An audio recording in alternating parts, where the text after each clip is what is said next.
every step of the way, including before takeoff, during the flight, and following arrival. This includes checking temperature and observing for respiratory symptoms. Medical screening will continue for the remainder of their quarantine, and throughout their quarantine, we will be following CDC guidance for infection control. Anyone showing signs of illness during the quarantine period will be transported to a nearby medical facility for isolation, evaluation, and care as needed. We know this situation may be concerning to people in the Travis Air Force Base community.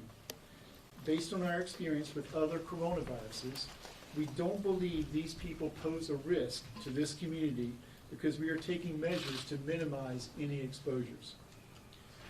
With coronaviruses, person-to-person spread is thought to occur mainly via respiratory droplets produced when an infected person coughs or sneezes, similar to how influenza or other respiratory pathogens spread. These droplets can land in the mouths or noses of people who are nearby and possibly be inhaled into the lungs. There may be some spread that happens through close contact or touching a contaminated surface, but it's not thought to be the main way of spread. The public health measures CDC and the federal government are taking, including this quarantine, are science-based. We're taking this action to help protect the health and safety of all Americans. CDC staff have spoken with the evacuees at Travis Air Force Base. We explained to them that CDC, under statutory authority of the HHS Secretary, has issued federal quarantine orders for all 178 passengers. The quarantine will last 14 days from when the plane left Wuhan, China. 14 days is the longest incubation period ever observed with coronaviruses. This legal order is part of our aggressive public health response and will also protect the health of the individuals, as well as their families and their communities. The goal of our public health response is to detect cases quickly and prevent further spread of this new virus in the U.S. This is the first time in more than 50 years that CDC has issued a quarantine order. While we understand this action may seem drastic to some, our goal today, tomorrow, and always continues to be the safety of the American public. While we recognize this is an unprecedented action, we are facing an unprecedented public health threat. And this is one of the tools in our toolbox to mitigate the potential impact of this novel virus in the United States. Before I take questions, I would like to reiterate that everyone has a role to play as we work together to contain the spread of this virus. Everyone should stay informed. CDC is updating its website daily with the latest information and advice for the public. Additionally, remember to take everyday preventive actions that we always recommend to prevent the spread of respiratory viruses. We have extensive guidance and information on our CDC website. We recommend visiting the site regularly for updates. We'd be happy to take your questions. Dr. Walk, how concerned should people across the United States be right now? We think the risk to the American public is low, and that's why we're taking these aggressive measures to maintain this low risk. Should people be racing out to buy masks? No, we don't believe it's warranted to buy masks in the general community. Doctor? Yes. In general, who are the 178 people who are here at Travis? Are they business people? Are they government people?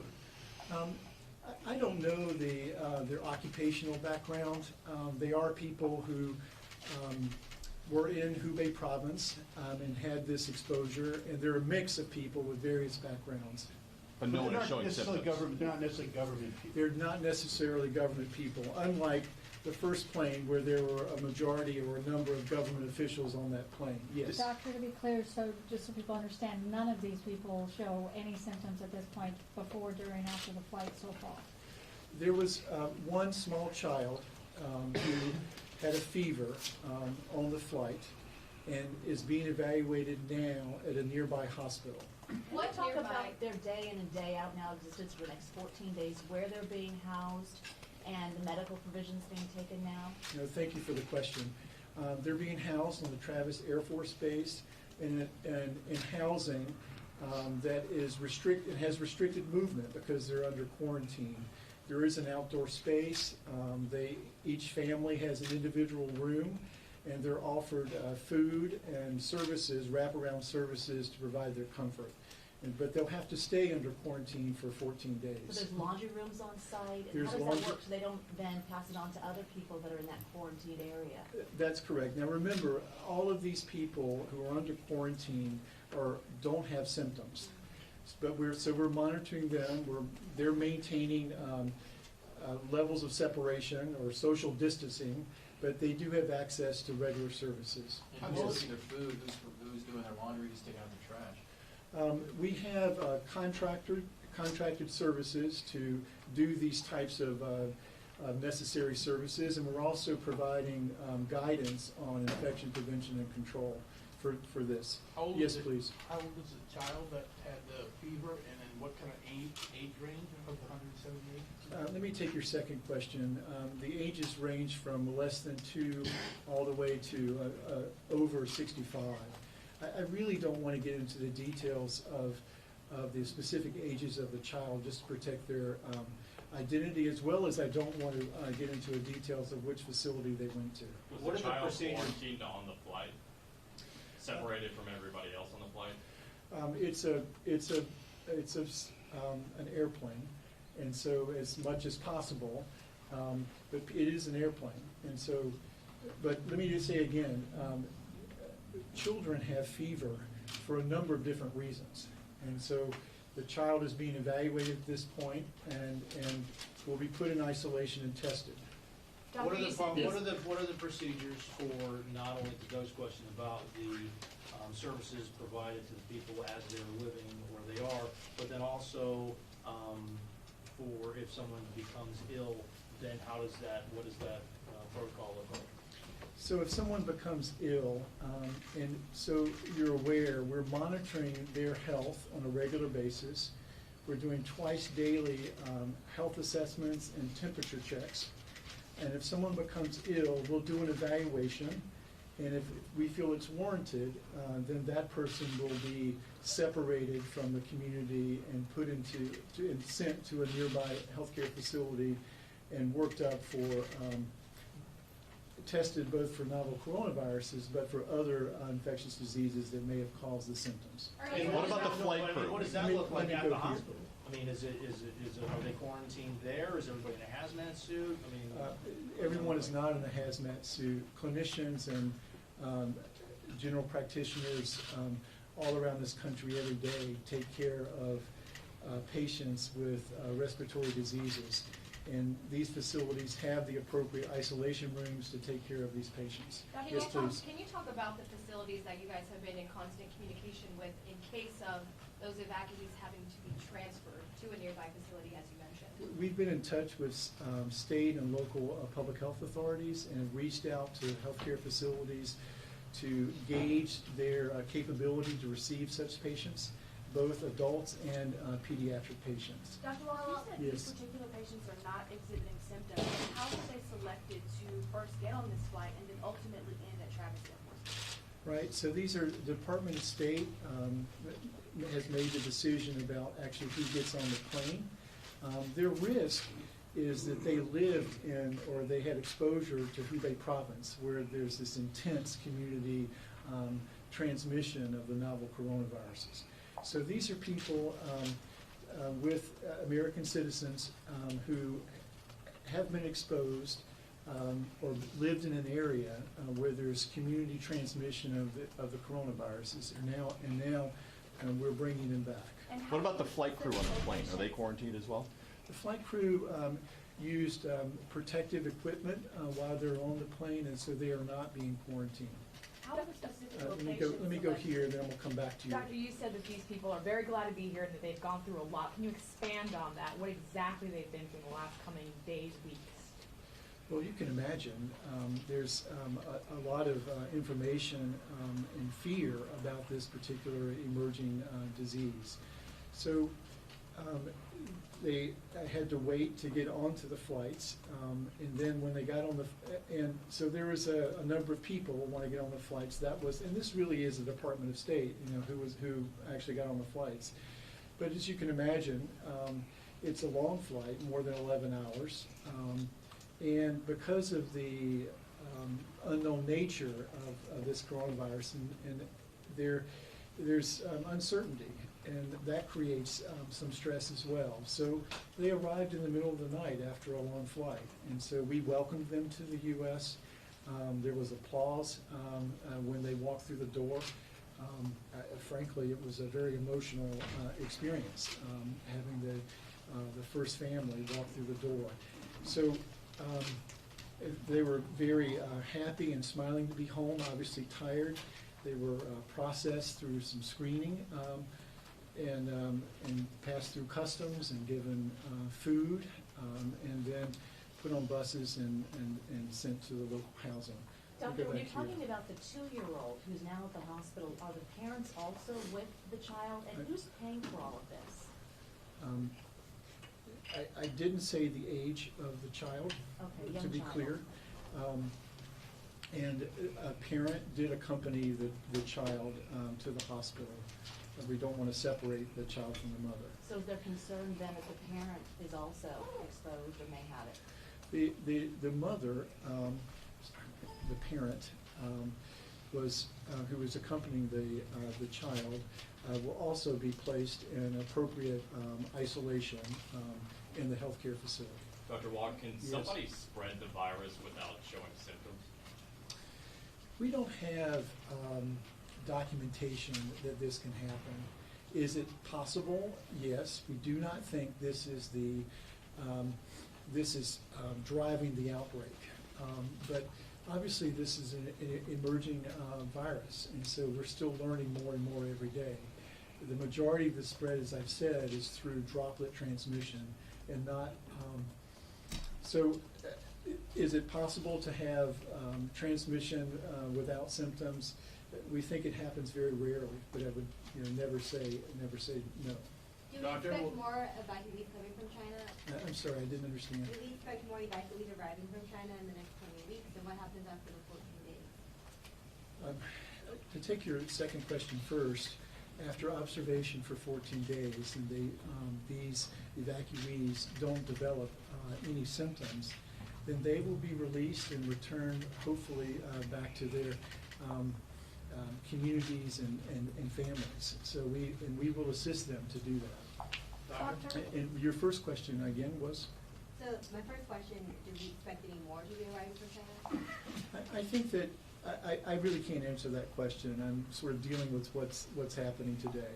Doctor, how Yes. soon might you learn that the small child who's in isolation and undergoing testing at the hospital, how soon might you learn if he or she in fact does have the virus or might just have something else? In the next few days. It takes some time to collect the specimens, send them away, and then get the result back from CDC. But recently, actually, the test itself is being made available. It's been cleared by FDA. There was a press briefing earlier today, and so that test will be pushed out to all public health labs in the U.S. Is there a specific reason why Travis was chosen other than its location? The Secretary of Defense chose Travis, and I really can't get into the details of that, but obviously Travis is a large facility and able to handle these types of passengers. Doctor, what, Yes. is CDC recommending masks for doctors or nurses or caregivers just in case there might be a coughing incident? And what are the treatment options for someone who, if they were to develop it, what are the ranges of options? Yeah, there's infection control practices that dictate the type of protective equipment that would be used in such a setting. Again, these are standard equipment that's being used throughout this country to prevent clinicians, healthcare providers from becoming infected from a respiratory illness such as this. And your second question? The treatment options, depending on the severity of the symptoms of the Currently, we don't have a specific treatment for the novel coronavirus. Obviously, we can provide supportive care, for example, providing if someone was in respiratory distress, oxygen, for example, and providing an environment in the hospital where we can provide the supportive interventions that's needed, but we don't have a specific antiviral therapy at the moment. Yes. How is this affecting life at the Air Force Base? Is it changing your routines? The Air Force Base is not changing their normal routines. I have, with the assistance of the leadership in the Air Force Base, we've conducted a couple of town halls with the base community to answer any questions. Doctor, can you talk about the 14-day quarantine period, why specifically 14 and not 7? What is kind of the knowledge behind that? Is there a specific time frame to where a person should develop symptoms if they do in fact have this illness or disease? Correct. So the incubation period is that time between exposure and the time a person might develop symptoms, and it varies depending on the person. And that variation might be from early on, a day or two, to up to 14 days. 14 days with most people are actually become symptomatic in that first week. And so we're being very conservative in pushing out the quarantine period to 14 days because there have been some people, though rarely, who've gotten illness during that period of time. So a 14-day window makes us, we're reassured that the person is not infected with the novel coronavirus. You might have already answered this, but how long were they in China, did you say? These are people that either traveled or lived actually in Hubei province, and there's all sorts of, they have different levels of exposure from months to years. So within that quarantine zone, is it just going to be CDC employees? Are you going to have some Air Force personnel also in those zones? We do not have Air Force personnel in the zone. We have CDC personnel as well as other federal agencies, HHS, for example, or the Administration for Children and Families, with assisting the evacuees. There's a question Are all here. the evacuees American citizens? The majority of them are American citizens. I don't know. I couldn't say the whole cohort is, for example. One more question. Can you talk a little bit about what daily life will be like for the evacuees over the next 14 days? Are there activities planned for them? Can they go to the pool or the gym or social activities, or are they pretty much stuck in their room? They're not stuck in their room. The housing is that there are common spaces. There's also a large outdoor area.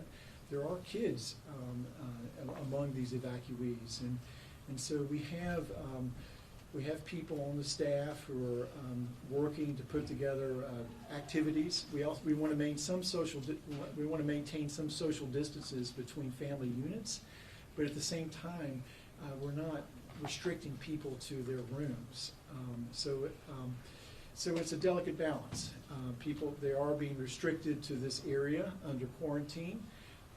They're not being restricted to their rooms. We are asking them to have some social distancing, more than 6 feet between family units, and not have, for example, kids. We don't want them to share toys, for example, as much as we can between the families. So these kinds of activities. But yes, their mental health of these families and the people under quarantine is very important to us. What can you tell the public? What can you tell the public to put the mind at ease?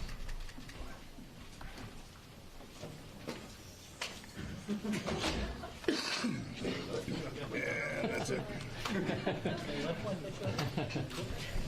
Right. Thank